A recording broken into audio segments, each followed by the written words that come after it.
Bismillahirrahmanirrahim. Assalamualaikum warahmatullahi wabarakatuh. Alhamdulillahi alal ilzam. Wassalatu wassalamu ala khairil anam wa alihi wa ashabihi sadatil a'lam. Para pemirsa mutiara amal yang dimuliakan Allah, setiap ibadah punya tata aturan. Ada hal yang merusak, ada hal yang menambah, ada hal yang mengurangi, hingga ada hal yang membatalkannya. Karena itu kita akan bahas beberapa perkara yang membatalkan dan merusak ibadah puasa yang diperintahkan Allah kepada kita. Dalam surah Al-Baqarah 187 Allah menjelaskan beberapa hal yang merusak ibadah puasa kita. Yang membatalkannya yaitu makan, minum secara sengaja. Maka bila ada orang makan dan minum dalam keadaan lupa, maka itu tidak membatalkan puasanya dan dia berhak melanjutkan puasanya sampai selesai. Ini lazim dan sering terjadi, apalagi misalnya di hari-hari pertama kita berpuasa. Kadang kita lupa bahwa kita sedang berpuasa, tiba-tiba sampai di rumah kita makan, kita minum. Setelah selesai baru kita ingat bahwa kita puasa, maka itu hadiah dari Allah. Maka lanjutkanlah puasanya, karena yang lupa, yang tidak sengaja tidak membatalkan puasa. Tapi bila dia batal kalau dia makan dan minum secara sengaja. Begitu juga berhubungan suami istri di siang Ramadan, itu akan membatalkan puasa, bahkan bukan hanya membatalkan puasa. Orang yang melakukan hubungan suami istri di siang Ramadan maka diwajibkan membayar kafarat, yaitu puasa 2 bulan berturut-turut, yang jika dia tidak mampu nanti boleh memberi makan 60 orang miskin. Tetapi menariknya dalam hadis yang berbicara tentang kafarat puasa bagi orang yang melakukan hubungan suami istri di siang hari Ramadan secara sengaja, datang seorang sahabat mengadu kepada Rasulullah, "Ya Rasulullah, saya telah melakukan kesalahan di siang Ramadan dengan istri saya." Maka Nabi berkata, "Merdekakan budak." Lalu dia menjawab, "Bagaimana saya memerdekakan budak? Karena budak mahal ketika itu. Tidak mampu saya mencari budak." "Kalau begitu," kata Nabi, "puasa engkau 2 bulan berturut-turut." Maka dia menjawab, "Wahai Rasulullah, jangankan 2 bulan berturut-turut, 1 bulan saja sudah begini keadaannya. Nah, kalau begitu engkau puasa, engkau beri makan 60 orang miskin." Maka kata dia kepada Nabi, "Tidak ada yang paling miskin di negeri ini kecuali saya." Maka Nabi mengambil sekantong korma dan berkata kepadanya, "Bawalah korma ini pulang, berikan kepada istrimu dan itulah kafaratmu."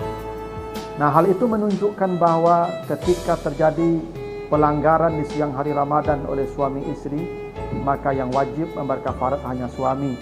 Istri tidak wajib membayar kafarat, tapi wajib mengqada puasa yang dia batalkan di hari itu karena berhubungan suami istri. Hadis ini juga memberi isyarat bahwa dosa-dosa istri itu akan menjadi tanggungan suami. Karena itulah para wanita disuruh tunduk dan patuh kepada suaminya, karena suaminya bukan hanya memberikan nafkah kepadanya, hingga dosa-dosanya pun akan ditanggung oleh suaminya. Dan itulah yang diisyaratkan dalam hadis kafarat seorang sahabat yang mengadu telah melakukan hubungan suami istri di siang hari Ramadan. Yang berikutnya yang membatalkan puasa adalah muntah dengan sengaja. Karena itu kalau ada orang yang muntah karena memang terdesak muntah, misalnya seseorang pergi ke luar kota dengan kendaraan, tiba-tiba mual dan muntah, maka dia berhak melanjutkan puasanya sampai sore. Karena itu tidak dianggap membatalkan puasa, dan dia tetap berpuasa sampai sore, karena muntah tidak disengaja itu tidak membatalkan puasa. Begitu juga, mohon maaf, misalnya bagi laki-laki keluar sperma dengan sengaja, kecuali keluar spermanya kalau bermimpi. Maka bagi laki-laki misalnya anak muda yang bermimpi di siang hari, dia sedang berpuasa sampai dia ejakulasi, maka puasanya tetap sah dan tetap dilanjutkan sampai sore. Itulah di antara hal-hal yang merusak dan membatalkan ibadah puasa seseorang. Tapi selain daripada itu, ada perkara yang menambah, yang jikalau kita lakukan, maka puasa kita melebihi nilainya yang standar. Di antaranya adalah menyegerakan berbuka. Kata Nabi, la yazalun nas bi khairin, manusia senantiasa mendapat kebaikan yang besar dari Allah ma'ajilul fitr, selama dia menyegerakan berbuka bila memang waktunya sudah datang. Para hadirin, bila sudah datang waktu berbuka, jangan salat dulu, segerakanlah berbuka, karena pahalanya sangat besar di sisi Allah menyegerakan berbuka itu. Dan yang kedua, takhirus sahur, melambatkan sahur. Jangan sahur itu terlalu cepat, karena kata Nabi, tasaharu fa inna fis sahur barakah. Makan sahurlah kamu, karena keberkahan puasamu ada pada makan sahur. Dan dalam sahur ini juga disunahkan untuk kita tatayub, memakai wewangian. Makanya ibu-ibu ya, sebelum sahur gantilah bajunya, pakailah parfum, supaya aroma ketika makan itu bisa lebih mengundang selera.